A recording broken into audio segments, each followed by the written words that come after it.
Olá, investidores! Bem-vindos a mais um vídeo. E nesse vídeo eu quero que seja uma conversa, tá? Eu vou trazer a minha opinião e alguns dados sobre uma das empresas que realizou o IPO bastante recente. Ela fez seu IPO em 2020, aproximadamente, tá? Desde então, ela teve dois momentos distintos. Um momento de muito alvoroço, se tornou uma empresa muito querida por todos, quase todos, talvez, né?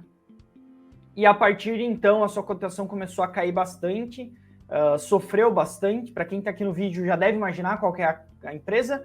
Petz, vamos falar sobre essa empresa única no Brasil. Ela atua no segmento de animais de estimação, principalmente cães e gatos, tá? Animais de pequeno porte. Acaba que é um setor muito fragmentado e deve crescer muito. Só que a gente tem que ter um cuidado muito grande, que é a questão de empresas da moda, empresas modinha. O Peter Lynch falava muito sobre isso. Eu vou conversar um pouquinho com vocês sobre essa questão, sobre a questão de preço, sobre a questão de o que é um IPO, entre outros pontos, que eu vou trazer mais a minha opinião, tá? Quero compartilhar com vocês, vocês podem utilizar ela para diversas outras empresas, diversas outras análises, tá? Se você não é inscrito, tem muita gente que não se inscreveu no canal, ainda acompanha, mas não é inscrito, se inscreve, isso ajuda bastante o canal a crescer, tá?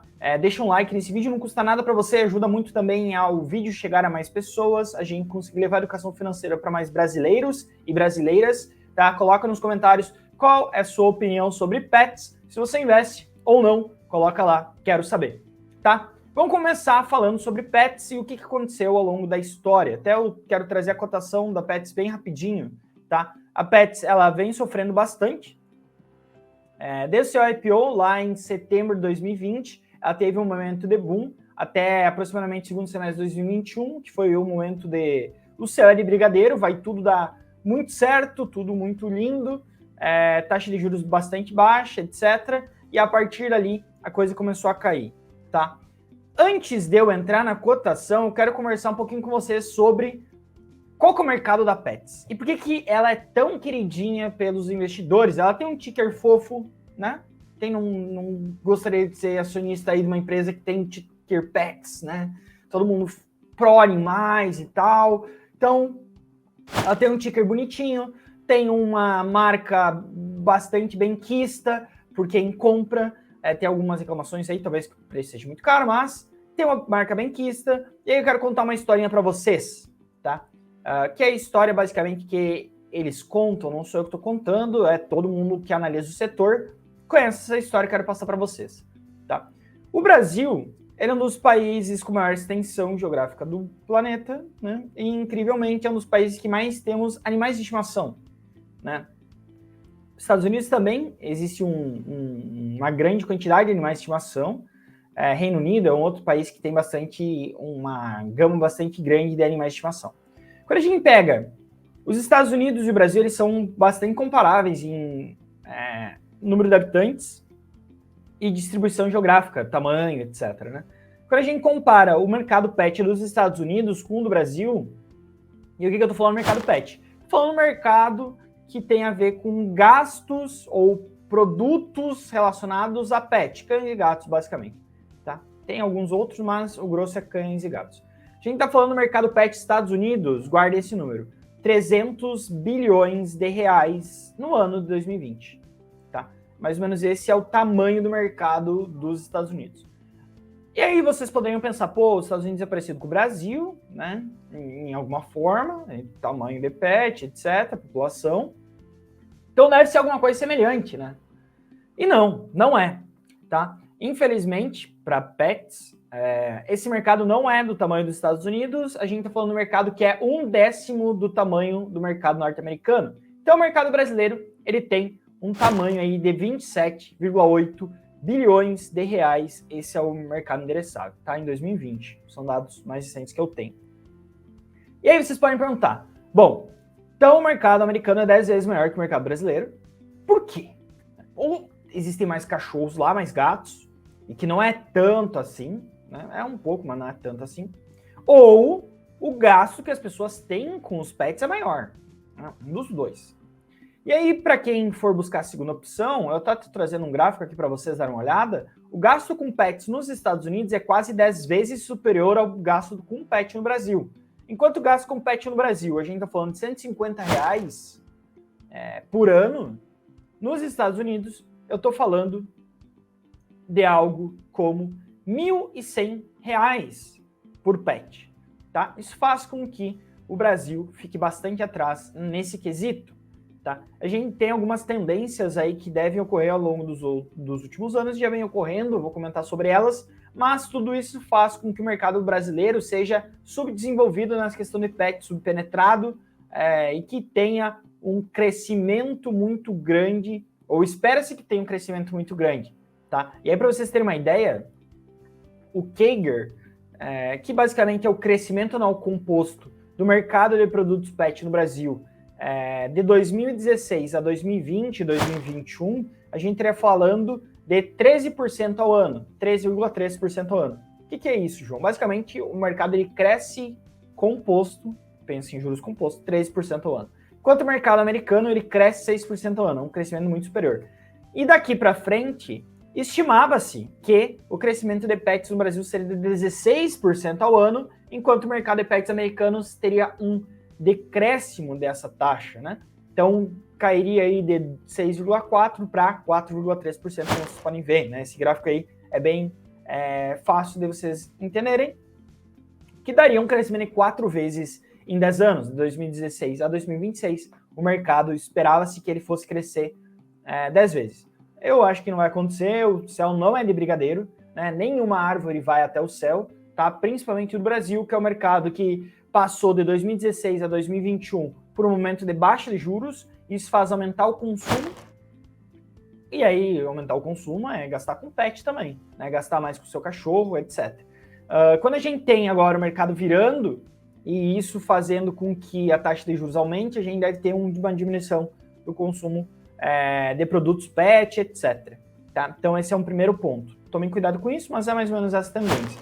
Tá? E uma questão interessante, e tudo isso é o repertório que a Pets trouxe para a IPO, tá? E que seja talvez por isso que o mercado gosta tanto dela, é uma tese que faz sentido. Tá? E aí um ponto interessante, e até assim, curioso, tá? Percebam, o número de cães e gatos no Brasil em 2016 era de 80 milhões. Então a gente tinha 80 milhões de cães e gatos. Quanto vocês acham que é o número de crianças até 14 anos? Mais do que 80 milhões? Menos do que 80 milhões? Igual a 80 milhões? Vou revelar para vocês, tá? Enquanto o número de cães e gatos, ou de pets, no ano 2016 era de 80 milhões, o número de crianças até 14 anos era de 45 milhões, tá? Em 2021, esse número de crianças se manteve praticamente constante, tá? 44 milhões era estimado que se tinha de crianças até 14 anos, enquanto o número de cães e gatos, ele passou de 80 para 97 milhões, um crescimento aí de 17 milhões de cães e gatos.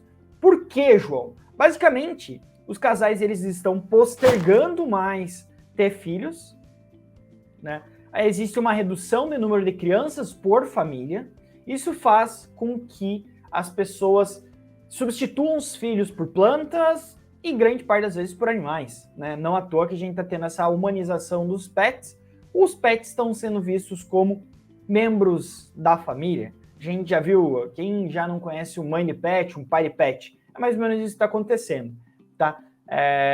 E por conta da pandemia a gente teve uma aceleração ainda maior, e isso é uma coisa que as pessoas não comentam, né? As pessoas ficaram mais em casa, os filhos ficaram mais em casa, os pais pegaram, adotaram um cachorro porque iam ficar em casa, vão ter tempo para cuidar dos cachorros, dos gatos. Teve muitas pessoas que também adotaram para dar um entretenimento aí pro filho. O filho estava muito tempo em casa, estava ficando entediado, meu Deus, computador já lá o dia inteiro, vai dar uma respirada, filho pega um cachorro, brinca com o seu cachorro. Então, tivemos um boom nos últimos anos e por isso que a Pet conseguiu fazer esse IPO. Ela aproveitou muito desse boom, tá? Isso até pode ser visto que no Status Invest, quando a gente olha o mini DRE da empresa, tá? Quando a gente pega 2017, A gente está falando de uma empresa que tinha uma receita líquida de 600 milhões de reais. Percebam, em 2017 a empresa teve uma receita líquida de 600 milhões de reais. Em 2021, esses 600 milhões, né, passaram para 2 bi 100, né, quase 4 vezes maior, 3 vezes e meia maior. Um crescimento muito robusto em pouco tempo. Tá? O lucro líquido multiplicou por 7, saiu de 11 milhões para 75 milhões. E é por isso que o mercado gostou tanto de Pets. Né? Uma tese aí de crescimento no mercado totalmente fragmentado, em que não existe uma competição formada ainda. Porém, todos esses números belos que eu falei para vocês chamam a atenção não só da Pets e não só dos investidores, mas também da concorrência. A concorrência deve aumentar. Não à toa que a Pets aumentou muito o número de lojas, e quando você aumenta o número de lojas, o que acontece, João? Né? Assim, o que é a primeira coisa que eu penso? Aumentou o número de lojas, aumentou a escala. Tá certo? Com o aumento da escala, você tem uma melhor distribuição logística, diluição de custos, né? Melhor poder de barganha. Isso deveria se reverter em margem. Porém, não foi isso que a gente vê. Tá? Se a gente for olhar a margem bruta, nos últimos anos, desde 2020 tá, até 2019, a gente tem uma queda na margem bruta. Pode parecer pouco, 1%, pessoal, mas eu lembro que é um setor que tem margens muito apertadas, querendo ou não é varejo. Tá? A margem líquida caiu de 4% para 1,7%. Quando a gente olha a margem EBITDA, também teve uma queda significativa. Tá? A margem EBIT também teve uma queda significativa. Então, a empresa cresce, só que não está se aproveitando tanto dos ganhos de escala, né? Bom, por conta da concorrência, basicamente, tá? Ainda assim, me parece ser uma ótima empresa, eu gosto muito de Pets. Quando a gente olha o endividamento deles, e até vocês poderiam falar, pô, mas a margem líquida diminuiu porque a despesa financeira aumentou, né? Mas a empresa não tem tanta dívida assim. Então, não é uma preocupação, esse é um outro ponto positivo da Pets. Não tem uma dívida líquida negativa. O que isso indica? Que tem mais caixa do que dívida bruta. É mais ou menos isso que a gente vê aqui, tá? Outros pontos que eu gostaria de trazer sobre a Pets é a questão da escala acabar também trazendo novos serviços. E aí o que eu estou querendo falar com novos serviços, né? Pensem que a Pets, ela atua hoje, principalmente, como uma vendedora de produtos para animais. Você vai lá comprar ação, você vai lá comprar algum medicamento. Atualmente, eles estão querendo desenvolver o portfólio deles para oferecer serviços também, que tem um preço, né, um valor agregado maior, margens maiores que poderia beneficiar a margem da empresa. Quando a gente olha indicadores de rentabilidade, a rentabilidade também caiu ao longo do tempo. É normal acontecer uma queda de rentabilidade nos anos posteriores ao IPO por um motivo simples, você ganha muito dinheiro. Né? E a rentabilidade nada mais é do que o retorno dividido pelo capital que você investiu. Né? Como o capital que você investiu aumenta, o seu indicador de rentabilidade cai, o denominador aumentou, o seu número cai. Né? E foi isso que aconteceu. Porém, a gente não viu ainda a recuperação na rentabilidade. Tá? E, por fim, chegamos no ponto mais relevante de todos. Preço. Tá? Pets, por ser a queridinha do mercado, ela é uma das empresas mais bem precificadas, ao meu ver, de toda a bolsa, tá? E até é assim, pessoal. A empresa hoje, ela está sendo negociada a R$6, tá? Ela já chegou a ser negociada a 27, R$28, né? Que é 5 vezes o preço de hoje. Ela caiu 80%, né? Que dá 400% aproximadamente, tá? O que isso indica, João? Se a empresa tivesse negociado no preço do IPO, seria 2 vezes e meia o que ela está sendo negociada hoje, a gente estaria pagando um preço-lucro PL de mais de 100 vezes para a empresa. Tá? Um preço-lucro bastante alto. Mesmo com perspectivas boas de crescimento para a empresa, o mercado estima um preço-lucro de 20 vezes. Tá? Que não é um preço-lucro, a um primeiro olhar, que me parece satisfatório, que me parece interessante para se investir. Tá?